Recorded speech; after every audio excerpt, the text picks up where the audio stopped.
But really, sometimes with money, it is about holding up a mirror to yourself and your habits, and sometimes even your background. Because a lot of, I think our money habits are, and the way that we view money is formed by the age of 7 or 8, which actually is quite pertinent to the fact that we're, working, or you guys are working in the childcare profession, because obviously you have so much interaction with children at that age. And, as we all know, children model what they see. We can say all the words we want to say, but effectively what they do is what they see. So it is sometimes, before we get into anything, sometimes it's just about looking at, is like, what is my relationship with money? Like, what does money make me feel? Do I feel a sense of panic whenever I see my online banking app flash up on my phone?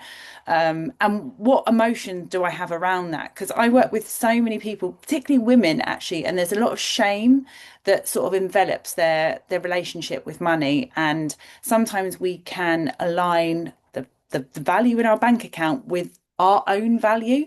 And that's where we really have to kind of make a separation, because, you know, maybe we could say to ourselves, well, we all want to be multimillionaires and we're not there, and we want to live in the mansion and the nice car and do all the rest of it.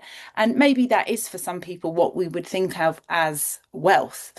But also, what wealth can look like is living the life you want to live, doing the job that hopefully you love to do. As Joe said, I worked as a teacher, and there's something about being an educator and really, helping children at that stage where they're developing and finding out who they are and finding out what life is like, and you're the one kind of scaffolding that for them, and that's a really special thing.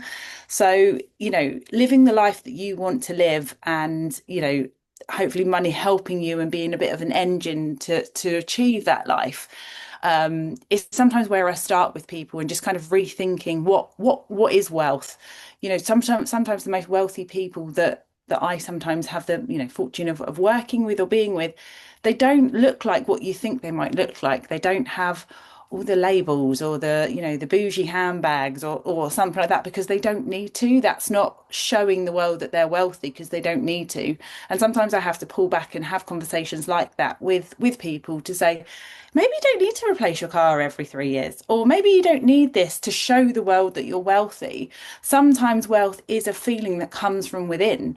And particularly if I've worked with people that have gone through health challenges and they've come out the other end of it, there's this new almost lease of life, and looking like, what is important? What is that? And only you can answer that question of what that looks like for you.